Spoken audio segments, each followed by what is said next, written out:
Yes. All right, we are recording.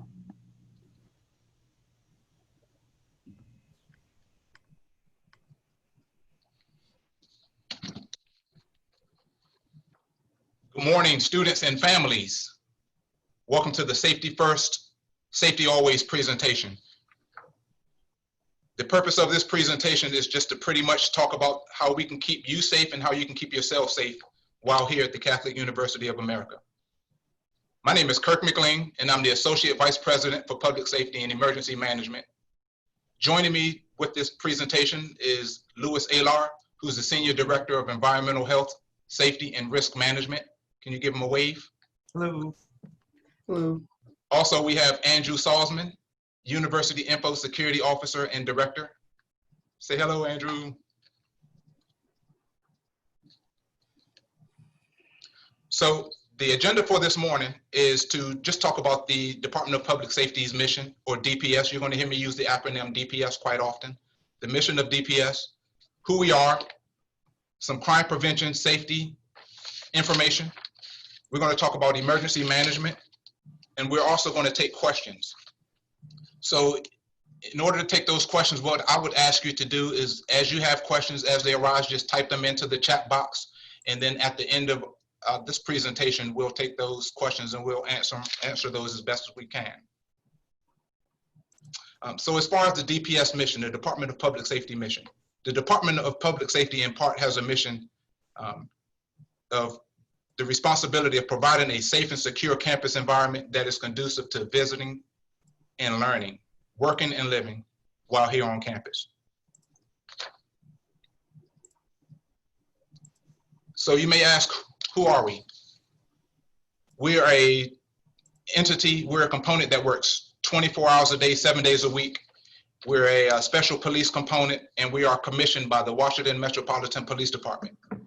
So what that means is, while here on the campus, we have the same authority that the Washington Metropolitan Police Department has in terms of arrest powers, in terms of investigations and the like. We have those same authorities here on campus that the Washington Metropolitan Police Department has in the District of Columbia. We're located in Leahy Hall, room 120, which is on the first floor, and we're staffed 24 hours a day, like I said, 7 days a week. You're going to hear me say throughout this presentation, you're going to hear me mention what our telephone number is. Before I even state that telephone number, I want all of the students to know that I would request that you lock this telephone number into your cell phones, and I'll tell you why momentarily. So the telephone number for the Department of Public Safety is 202-319-5111, 202-319-5111. This is the main point of contact for any emergency that may arise while on campus.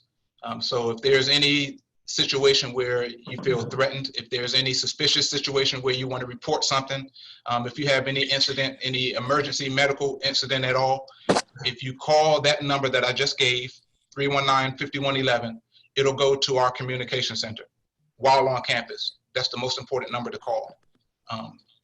I wouldn't call 911. I'm not advising you to call 911 first while on campus.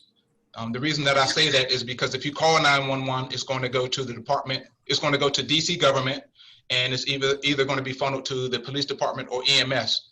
And then 9 times out of 10, one of those entities will call the Department of Public Safety back here on campus just to verify where they're to respond to. So it's going to cut down, so to speak, on some of the efficiency in the response times. Whereas if you call the 202-319-5111 first, we can go out, we can assess the situation, render aid, or conduct an investigation. And if we need external resources, at that point, we can notify those external resources. We can go to the exterior post and direct those resources in so that everything is efficient and everything works in an effective manner. So that's while here on campus.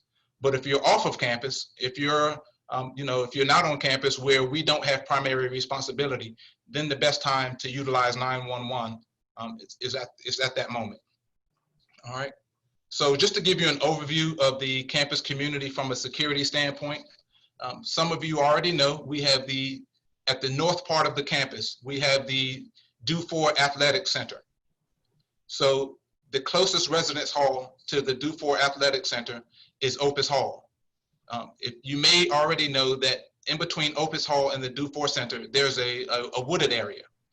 So we suggest you not travel through that wooded area to get to the Dufour Center, just for safety reasons.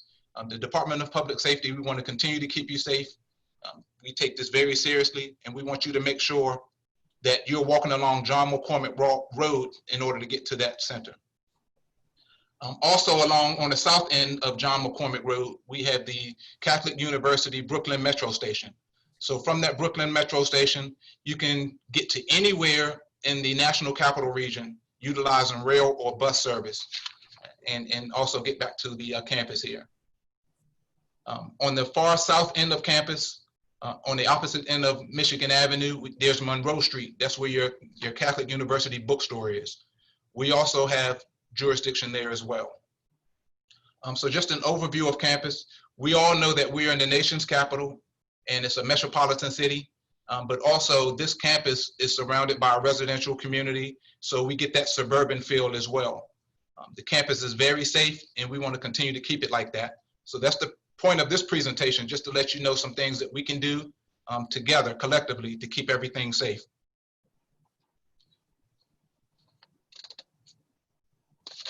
If you look on the screen here, you see several photographs.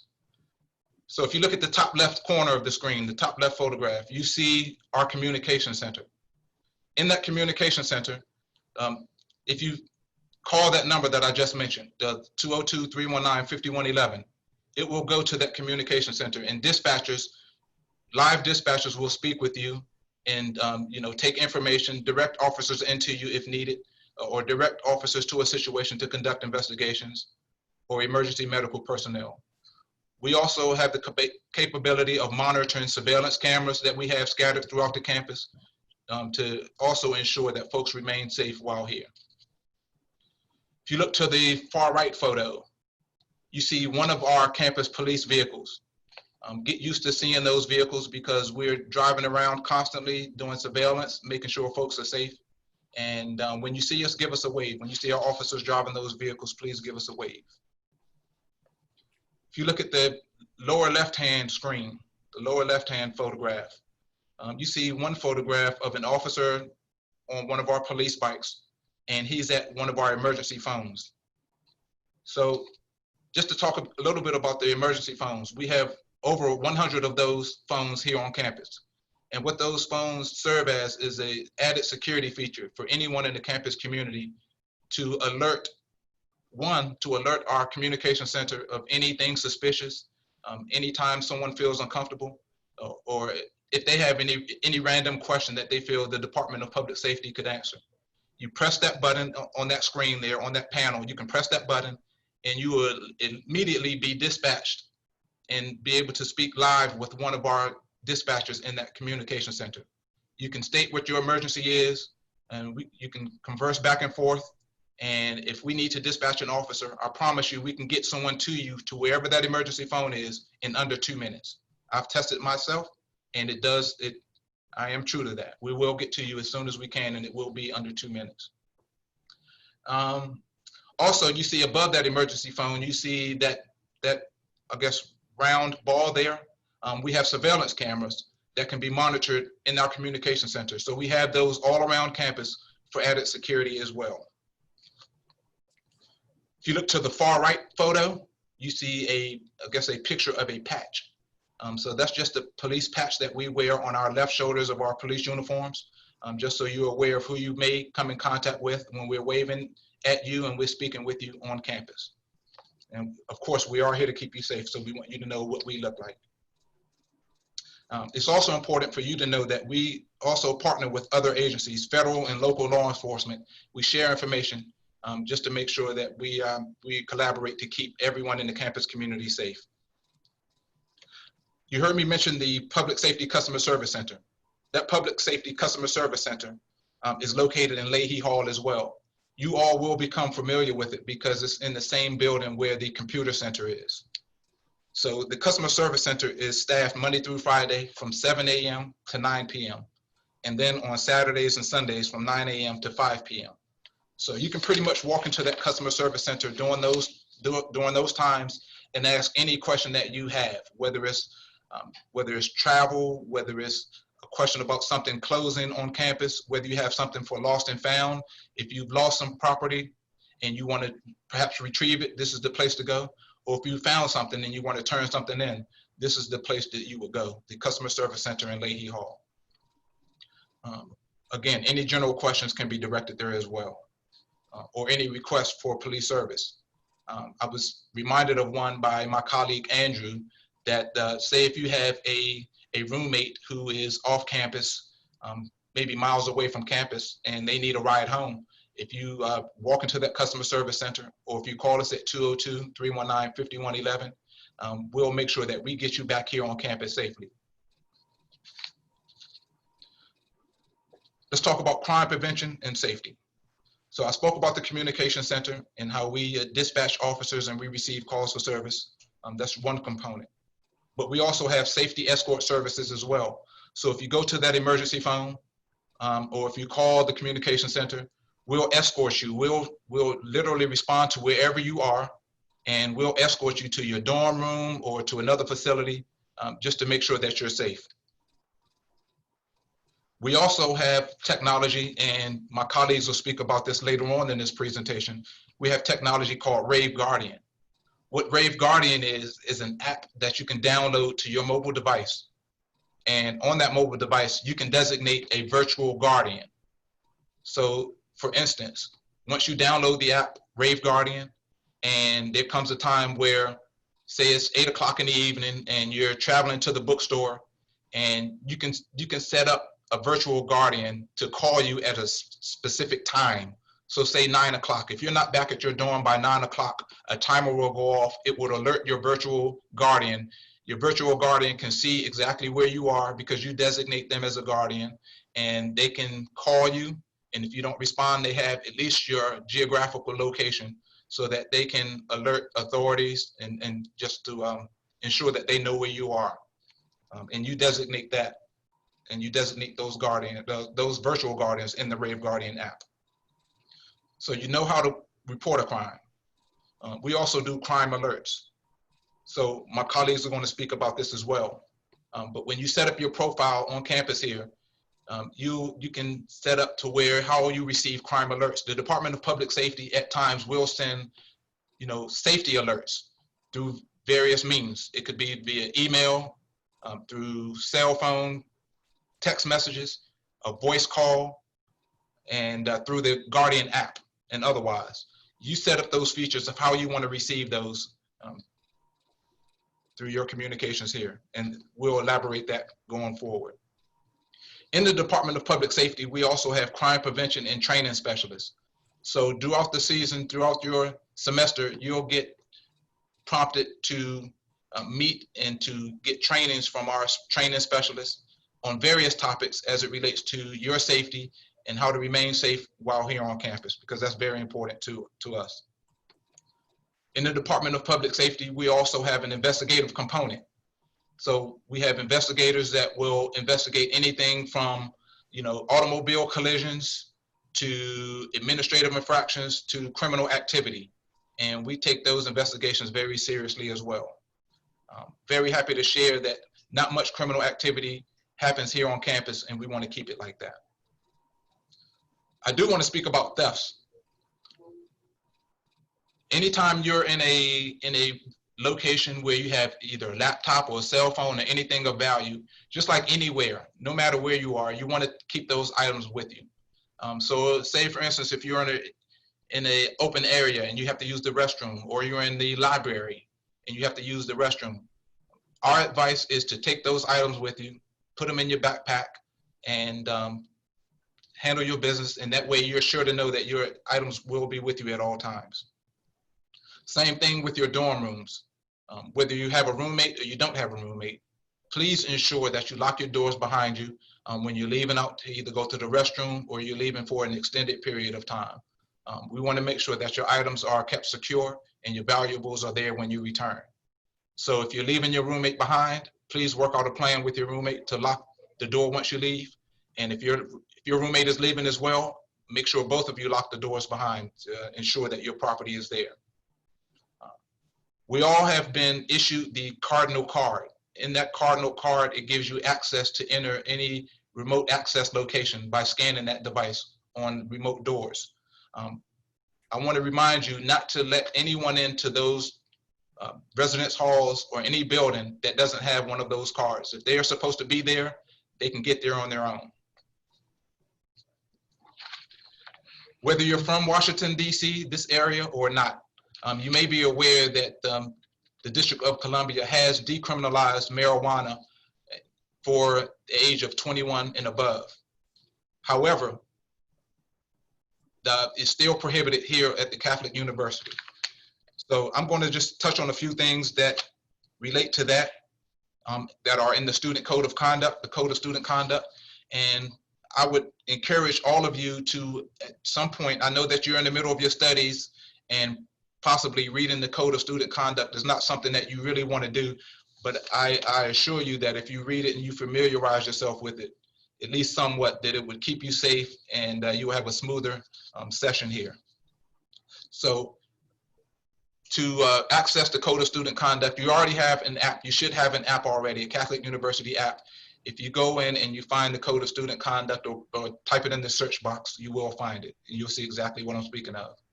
Additionally, the Catholic University website, if you go on the Catholic University's website and you type in Code of Student Conduct, that same information will be displayed for you. And so the few items that I wanted to touch on is one of them being dangerous conduct. It's prohibited for you to engage in conduct that threatens or endangers the health or safety of anyone. That's pretty much self-explanatory. Don't threaten or endanger the safety of anyone. Secondly, harassment. Don't harass anyone. So any action that threatens anyone, any gestures, images, or words directed to another person via any medium, which have the purpose or which tend to incite a breach of peace or create a hostile environment or causes emotional distress, is prohibited. So for example, we all are familiar with social media. So if you see someone who is in emotional distress or they're in an embarrassing situation and you utilize your device to record that and post it to social media, that could be a violation of the Code of Student Conduct. So just keep that in mind, please. As far as dangerous items are concerned, please don't bring any firearms, explosive, other weapons, fireworks, or any dangerous chemicals here on campus for the obvious reasons, and they are prohibited. Also, I want to speak about interfering with fire safety equipment and devices. So it's prohibited to tamper with or damage any fire safety equipment to include, but not limited to, fire extinguishers, smoke alarms, sprinkler systems, and exit signs. So say for instance, if you remove an exit sign, every building on campus has an exit sign and also fire extinguishers. So if you remove any of those items, it presents a serious safety hazard, potential safety hazard for everyone else. So please don't tamper with those devices as there are consequences. The consumption of alcohol beverages by persons under the age of 21 is prohibited. And in fact, intoxication by any person, regardless of age, is prohibited here on campus.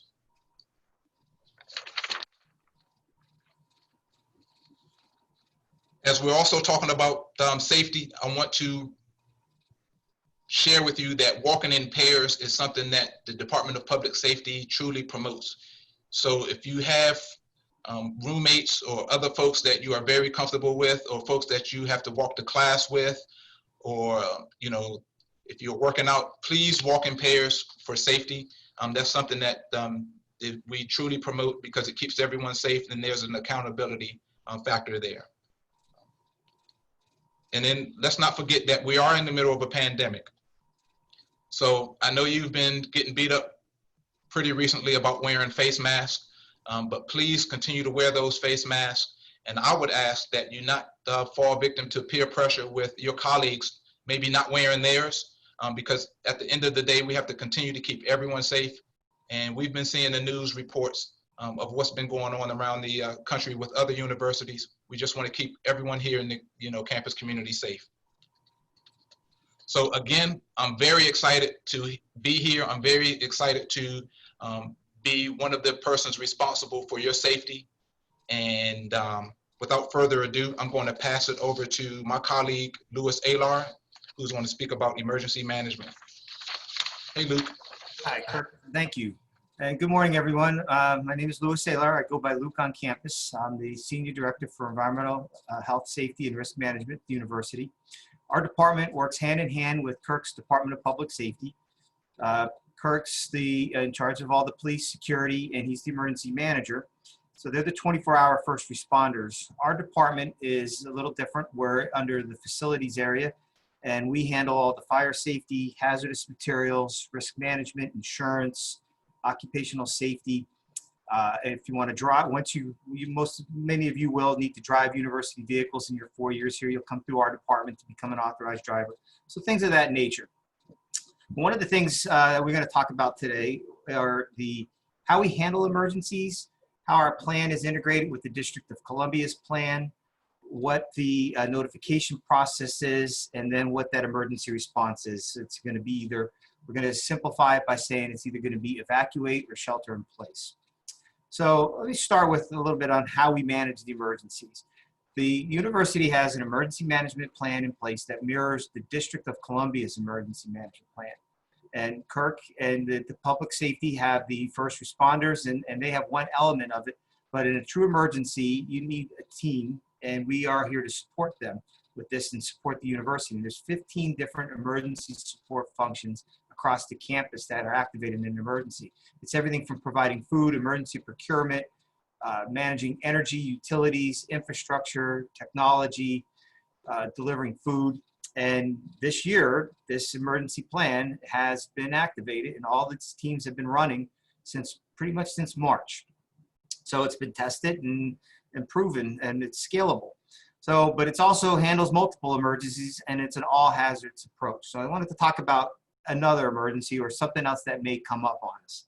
So, emergency could occur, and it doesn't matter what it is. So if there's an emergency, perceived, actual, report it to the Department of Public Safety once at 202-319-5111. And again, Kurt emphasized it, I'm going to emphasize it. You will get a police, fire, or ambulance to you quicker and more efficiently by calling public safety. So then the dispatcher will get the information, and then that dispatcher has the authority to determine if there needs to be an immediate notification to the entire university.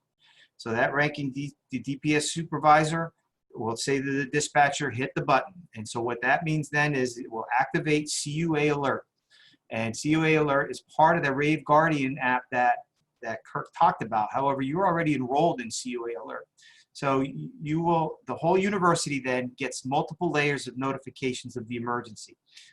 First you'll get a text, you'll get a phone call on your phone, it'll leave you a voicemail, there'll be emails, and then on the campus, all of those blue lights that have the camera on them have a speaker and a siren, and you'll get a verbal alert, and it'll be a message in there. It'll be shelter in place, weather emergency approaching, or shelter in place, active shooter on campus, or any other pre-recorded messages. Then the DPS dispatcher notifies the Office of Communications and Marketing. They handle all the subsequent information.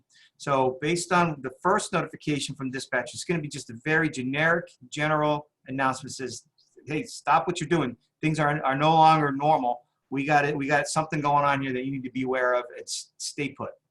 Then the DPS officers and Kirk's team can manage the incident, where Office of Communication and Marketing, then they have direct links of communication.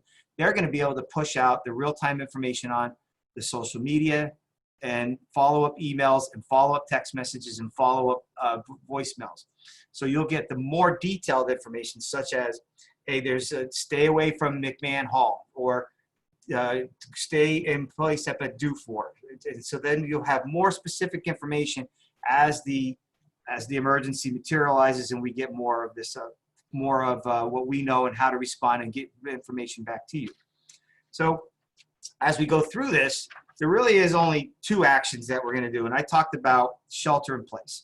And so let me just speak about that a little bit. If you get that kind of announcement, And it's just the simplest terms that if you are inside a building and you receive the alert to shelter in place, just stay where you are. If you're outside on campus and you hear the verbal announcements to shelter in place, go to the closest building and get inside. Then every building has what we call watch captains. So they help with fire drill evacuations and they help with shelter in place, and they have a separate notification system. They're just volunteers on campus that wear vests, and your community directors and the RAs also get certain training as well. And then they have direct lines of communication, and they can help guide you and help with the information that's coming through and how to work through the emergency. So then if there is then the other emergency would be evacuation. So let's talk about evacuation a little bit, in that typical evacuation is, it's pretty much a fire. So if there's a reason, I'm going to concentrate on the fire. There could be other reasons we need to evacuate a building. That's, for example, like a gas leak. But let's just say it's a fire. So if you're in a building and you smell smoke, suspect a fire, all we ask you to do is to stop what you're doing, start exiting the building. On the way out, activate the building's fire alarm by pulling the pull stations on the wall, the red boxes that are on the wall near the exits. That notifies everybody else in the building that there's a problem and you need to get out of the building. So if you're in the building and the alarm goes off, stop what you're doing and exit from the closest available exit. Not necessarily the exit you use on a regular basis, but pay attention to two ways to get out of the building. Then once outside, report to the building assembly area. Now I'm going to show you a poster. So we have high-tech Zoom, but low-tech graphics. And this poster is located in all the buildings on campus. It is COA emergency policy poster, and there's specific information on it as to where to go. This is evacuate, this is shelter in place. This is the graphic that shows where you are, where to get out. And this is where your assembly area shows you, the little blue dot and where to go. That's the sort of O'Connell Hall. Now, once you're in the assembly area, somebody needs to call public safety to report the incident. It's important to do that. Now, let me also talk a little bit about the assembly area and why that's so important.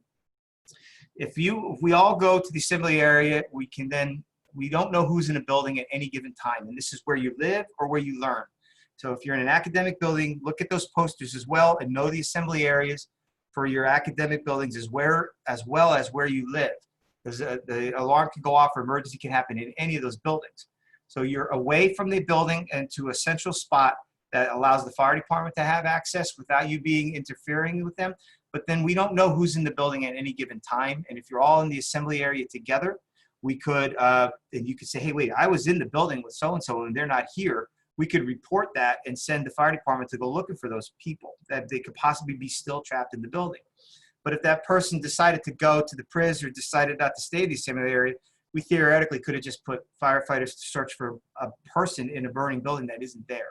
So keep that in mind as to the assembly area, and then just wait further instructions as we manage through the incident. So we typically practice evacuation drills through the EHS department, environmental safety department, and public safety. We work hand in hand and we do evacuation drills in the residence halls once each semester, but actually we usually do 2 in the spring semester, 1 in the fall semester, because we also do an evacuation drill in every academic administrative building in the fall semester. But this year with the pandemic going on and all our social distancing rules and mask rules, we're trying to limit exposures and try to maximize social distancing. So we're going to pump the brakes on the evacuation drills in person until we could feel like we have a good handle and we know what we're doing, and then with how we're managing the pandemic, and then we're going to try to get these done. So if the fire alarm goes off now, always have your mask ready, evacuate from the closest exit, and report to the assembly area. Try to maintain your social distancing while you're there. Public safety officers are getting training on this as well through our department, and we're working hand in hand with them to try to manage the social distance as well, but you have to get out of the building when the fire alarm goes off, so we can't avoid that. Then we'll come back and we'll do these live in-person drills when we're back into more of a routine and we feel like how we can manage this under the new conditions. So meanwhile, we have a couple of videos. They're like 30 seconds, and there's one on evacuation, there's one on shelter in place, and then there's one on food in the stove. These are going to get pushed out to you through Resident Life, and it's just 30-second links. They'll push it out through social media or maybe in an email. They're not going to win Academy Awards or anything like that. They're just, just the basic, simple, but the information's valid and it's still there. It's pre-pandemic, pre-COVID time. So keep in mind that we have to wear masks and we have to do the social distancing. So pay attention to those. Take the couple seconds and look at those once that gets pushed out to you. And also pay attention to those posters. So the third one is on cooking and food on the stove and fire safety for cooking. With y'all being in the Mills, CV, and Opus, every one of you have access to a kitchen. And our number one fire alarm activation is food on the stove. So, many of you have various degrees and various abilities of cooking, but food on the stove, burning food on the stove is our number one activation. So there's a little bit of fire safety video. It's a couple seconds. So pay attention when you're cooking on the food on the stove, and pay attention to never leave food unattended while you're cooking. So those are the 3 videos. Once we get past that, then like I said, we'll go into the evacuation sites where we'll do the in-person drills at the end. And that's pretty much all I have for today. So we're gonna then I'll go back to Kirk, and then we'll take some questions after Andrew. Thank you so much, Lewis. We really appreciate that. Andrew, you're next up to bat. Welcome. Thank you.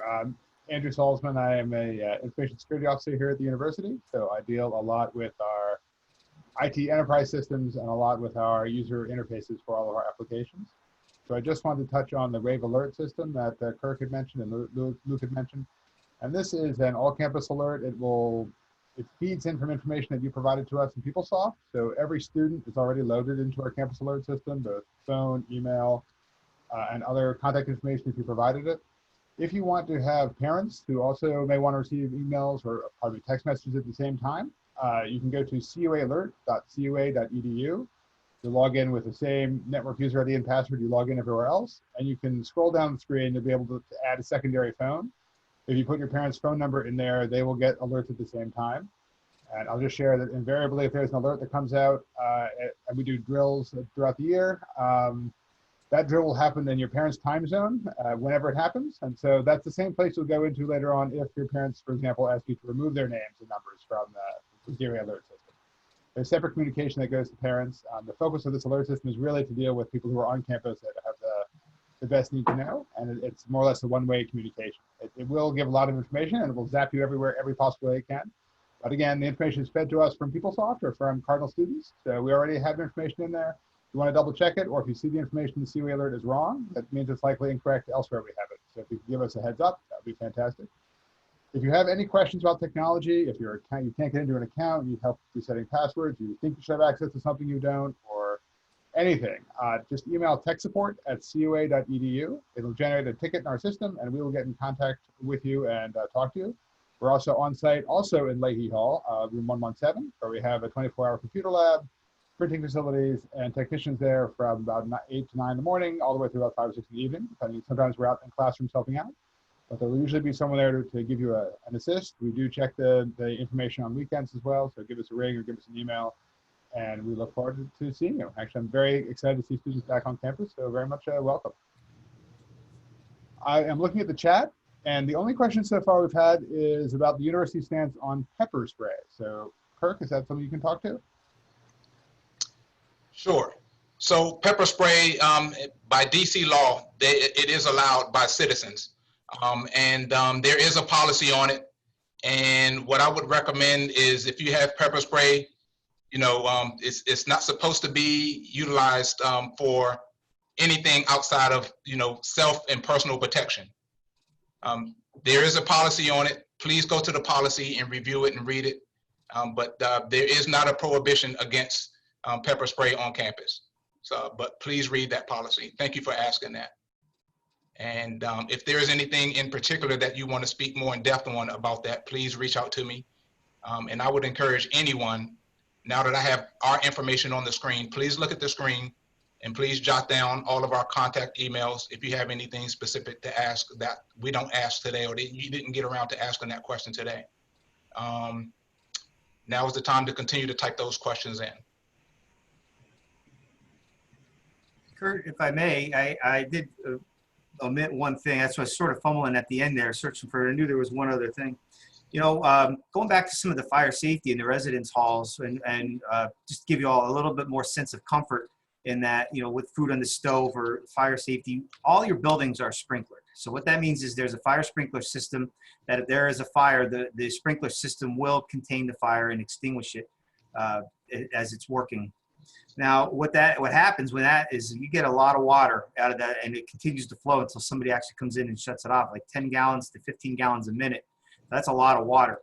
And it will put the fire out and we'll deal with that. And usually we preserve more property and save lives that way. In the same manner, those sprinkler heads can easily get activated by knocking them with a football or any kind of a ball or hanging something from them.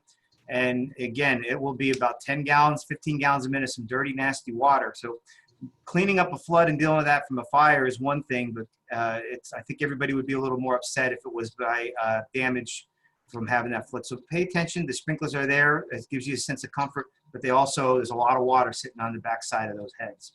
So, and the other thing I failed to mention was, you know, I don't want to be tone deaf to this. This is my 28th year at the university, and this is one of my two favorite days. The other is graduation, and I do miss the opportunity to be in the room and get to meet you in person.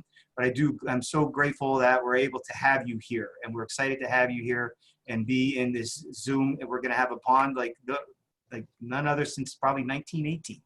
So, and we're glad that you're here and excited to do this. Thank you, Louis. I would also like to share that please get a good look at my face now, because I'm going to be, of course, one of the ones walking around on campus, introducing myself to you all, waving to you all, but you may not recognize me because I will have the mask on. So just try to make out what I look like now. And I hope that you have a great semester. I know that you will. And I guess the bright side of things is pretty much you have pretty much an entire campus to yourselves. And so this will be a moment in your educational career like no other. So we really look forward to working with you, keeping you safe and the like. Are there any other questions, Andrew or Louis? I don't see any other in the chat. All right. Well, again, thank you all for your time. We want to let you know that if you have any questions, comments, or concerns at all, please feel free to reach out to us. Before we leave, though, don't do anything today without locking that number in, 202-319-5111. That's very important that you lock that number in. You don't want to do it when you actually have to need to call that number. We want you to already have it in there. All right. Outside of that, well wishes. Thank you so much for your time and have a great day. Bye-bye.